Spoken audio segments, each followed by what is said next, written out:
কি বিশাল বড় লম্বা লাইনে দাঁড়িয়ে ইলেকট্রিসিটি বিল দিতে দিতে কি বিরক্ত।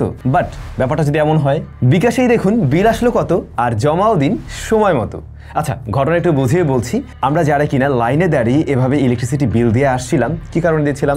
ফার্স্ট অফ অল আমাদের বিল তো ক্লিয়ার করতে হবে, আর দ্বিতীয়ত এই ধরনের রিসিট আমাদের প্রয়োজন আছে।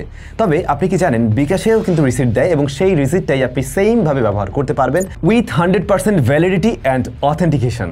আরও মজার ব্যাপার হলো, বিকাশ থেকে দেখে নিতে পারেন আপনার কোন মাসে কত টাকা বিল আসছে। চলুন তাহলে একটা কাজ করা যাক, আমরা দেখে নিই বিকাশে কিভাবে আসলে পেমেন্ট করতে হয়। নর্মালি আমরা আমাদের বিকাশ অ্যাকাউন্টে লগ ইন করে নেব অ্যাপের থ্রুতে, এবং সেখানে যাওয়ার পরে দেখব পে বিল নামে একটা অপশন রয়েছে, ওটাতে ক্লিক করলাম। এরপরেই আমরা দেখতে পাবো ইলেকট্রিসিটি, এবং ইলেকট্রিসিটিতে ক্লিক করলাম। এবং সেখানে যাওয়ার পরে আপনি পেয়ে যাবেন বেশ কিছু প্রোভাইডার যারা মূলত ইলেকট্রিসিটি বা বিদ্যুৎ প্রোভাইড করে থাকে।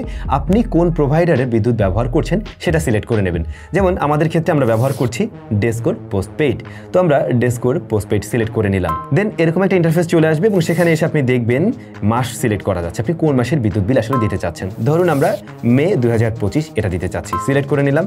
এবারে আমাদের অ্যাকাউন্ট নাম্বারটি দিতে হবে, এবং আপনি এই যে স্যাম্পলে ক্লিক করে এখান থেকে দেখে নিতে পারেন মূলত এই পেপারসের কোন জায়গাটাতে আপনার অ্যাকাউন্ট নাম্বার থাকে। এই যে এইখানে কিন্তু নাম্বারটা থাকে, ইভেন আপনি অ্যাপের থ্রুতেও সেটা দেখতে পাচ্ছেন। অলরাইট, আপনি দেখে নিলেন। এবারে ওই নাম্বারটি এখানে দিয়ে দিলেন। দেওয়ার পরে আপনি প্রসিড টু পে এটাতে জাস্ট ক্লিক করলেন। প্রসিড টু পে ক্লিক করলেই কত টাকা বিল আছে সেটা আপনি দেখতে পাবেন এখানে। যেহেতু আমরা অলরেডি পে করে ফেলেছি আগেই, যে কারণে আমার এখানে 00 শো করছে। আপনি যদি পেমেন্ট না করে থাকেন তখন আপনার কত টাকা বিল আসছে সেটা এখানে দেখা যাবে। আর নিচেই দেখবেন ট্যাপ টু কন্টিনিউ, তখন ট্যাপ টু কন্টিনিউ করলেই আপনার অ্যাকাউন্টে থাকা টাকার থেকে বিলটা কেটে নেওয়া হবে এবং আপনাকে একটা ডিজিটাল রিসিট দেওয়া হবে। আপনি চাইলে সেটাকে ডাউনলোড করে রাখতে পারেন, এবং পরবর্তীতে এই যে রিসিট আমরা যেভাবে ব্যবহার করি সেভাবেই আপনি ব্যবহার করতে পারবেন with 100% validity and authentication. So ওখানে কোনো প্যারা নেই, ব্যাপারটা কিন্তু খুবই সিম্পল।